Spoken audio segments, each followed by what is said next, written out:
Hi all.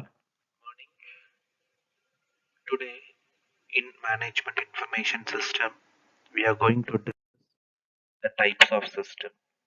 System is a Greek word, and we all know without system, the management we will be not having information for the management, and the management cannot go with the decision making process. So, in Management Information System, there are many types of systems that are involved in the information making process, and that types of system are to be discussed in today's class. So now we will move with the types of system. The types of system, we have the following types: physical or abstract, open and closed, subsystem and supersystem, permanent and temporary system, natural and man-made system, deterministic and probabilistic system, man-made information system. So these are all the types of system in the management information system. So now we will go with one after another. So now we have the first one called physical or abstract system. As a physical system is a tangible entity that may be static or dynamic in nature. Abstract system is conceptual or non-physical. The abstract is conceptual of physical situation, right? So the physical system will always concentrate on theoretical aspect, where we have the past and we have the old theoretical system that has to be followed in a organization, and all those data related to theoretical one will be updated and will be processed with the help of physical system. And abstract system, the abstract system is will be concentrating on the practical ones. For example, so if we are mixing any chemical solution, so what reaction it will give off. So if we mix two chemicals, you will have one you'll a new chemical reaction will be identified, and by using this you can have a change in the system. So likewise, using all the practical ones and practicing a new system is developed under the abstract system.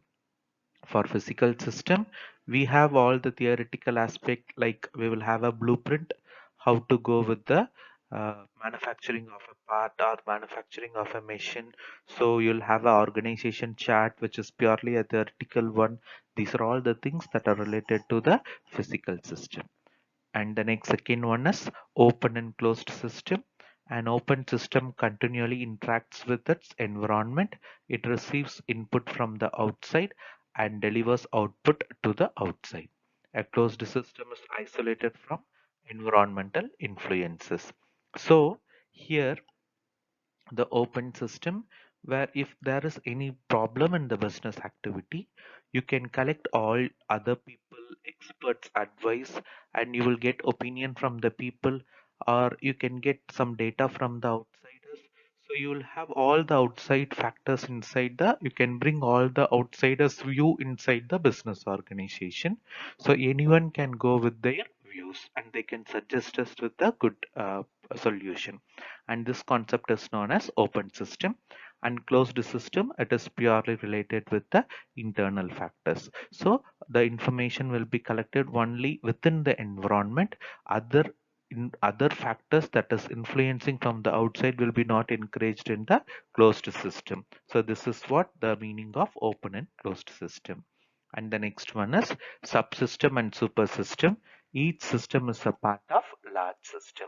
The business firm is viewed as the system or total system when focus is on production, distribution of gold, and sources of profit and income. The total system consists of all the objectives, attributes, and relationships necessary to accomplish an objective given a number of constraints. Subsystem or the smallest system within a system. Supersystem denotes extremely large and complex system. As we all know, the system is divided into many subsystems. As I have said you already, system is like a tree where we have many branches, and all those branches are known as subsystem. And it is vice versa, where all the subsystems will be supporting one system, that is a main system, and that main system is also known as supersystem. So these two concepts are interrelated. So a system which is interconnected with many subsystems, and that main system is known as supersystem, and the supersystem is created with the help of many subsystems. This is what the relationship, how the supersystem and subsystem is working in the management information system. The next one is permanent and temporary system. A system is said to be permanent for a time span that is long relative to the operation of human. Temporary system is one having a short term span. So permanent system, if we are inventing or if we are creating a system for an organization, it is a long time process, so it is known as permanent system. If you are creating any short term process in the business organization, then that is defaultly said as temporary system. Even in labor, we have two types of labor. One is permanent labor and temporary labor. The same concept, as you all know. The permanent labor is a standard person who will be working in an organization, and the temporary labor will be not given much salary when compared to permanent labor, and he'll be for a temporary period of 2 months, 3 months, 6 months, etc. But this permanent labor will be in a long term process of 10 years, 15 years, or till retirement. The same concept is applicable for the system side also. If you are inventing any process for a long period, then it is known as permanent system. And if you are making any process or if you are preparing a process for a short period, then it is known as temporary system. And the next one is natural and man-made system. A system which is made by the man is called man-made system. System which are in the environment are made by nature are called as natural system. Yes. So natural system, I hope you know about the nature. So the nature is a constant one, where you cannot say when we will get high rain, or when we will get summer.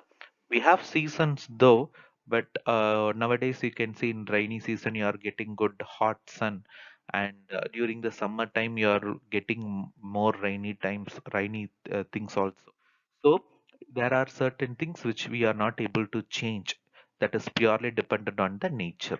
So the air, the water, the fire, these are all the things that is there in the nature. The solar energy, electrical energy, where these are all invented, but it is already there in the nature. And that concept is known as natural system. Man-made system, all the machineries, all the two-wheelers, all the four-wheelers, everything is a machine which is created by the man for his convenient. So the man is creating all the system to make him or her comfortable with the zone. So for all their convenient, they are going with this system, and that concept is known as man-made system. And next we are moving with deterministic and probabilistic system. A determinant system is one in which the occurrences of all event is perfectly predictable. If we get the description of the system state at a particular time, the next state can be easily predicted. So as we all know, uh, we have to pay the rent on monthly basis.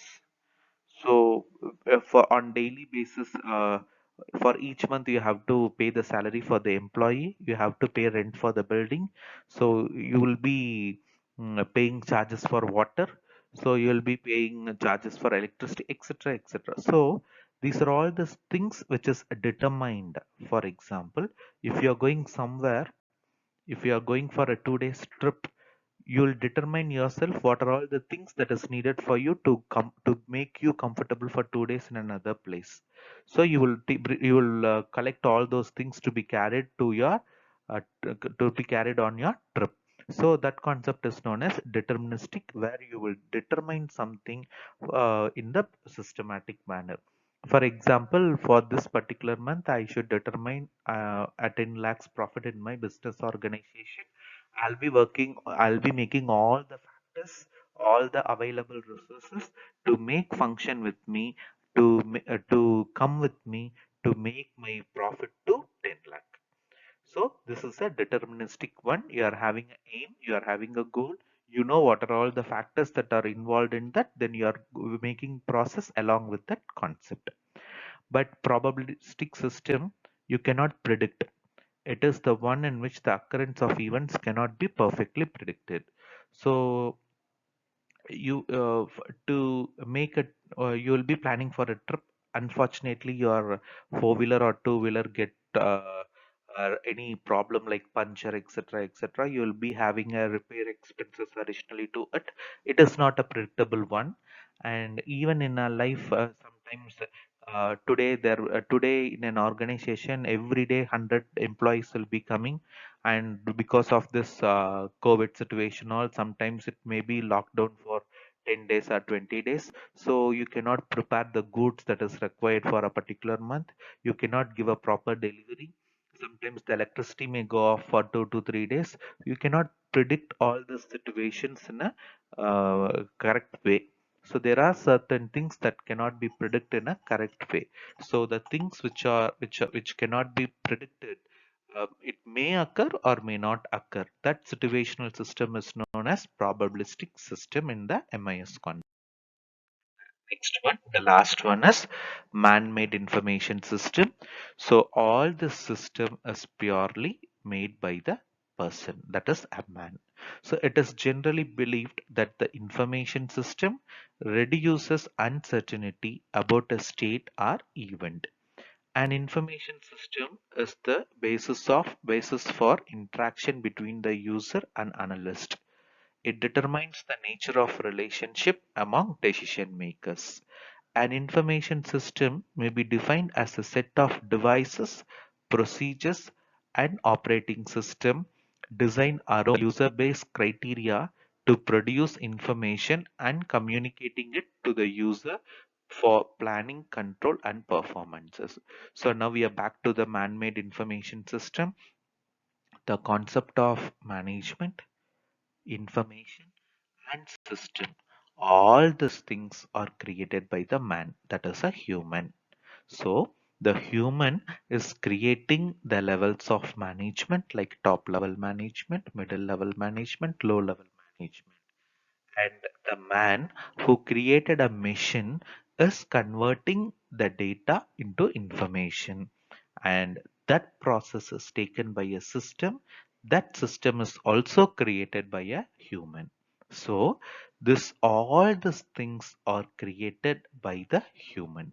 So what it means, it is the man is creating a machine to interact with the user, because the machines are more powerful than the user, so it can give you all the information at the correct time, and the data will not be duplicated, and even uh, uh, an accurate data can be given by the system which is created by the man. For example, a small example, if in an organization, the morning punch time will be of 9:30. So if a man is there to check whether the employee are coming on time or not, so out of 100 labor, a man who's in charge for the system or in charge for this activity will say out of 100, 80 labors have come before 9:30 and 20 labors have come after 9:30 on late. That is what the information that can be given by the man. If it is a system, it will show you after the same information, the system will show you at what time the first employee came, at what time the last employee came, how many employee came by sharply 9:30, 9:31, 9:32, and how many people have come before 9 o'clock. All these details will be given in split up manner, which is helpful for the management for their next process. So this is how the machine is supporting the human, and that is why the human is creating all this information system. And you students have understood about today's class, and thank you all. We'll meet in the next class. Thank you.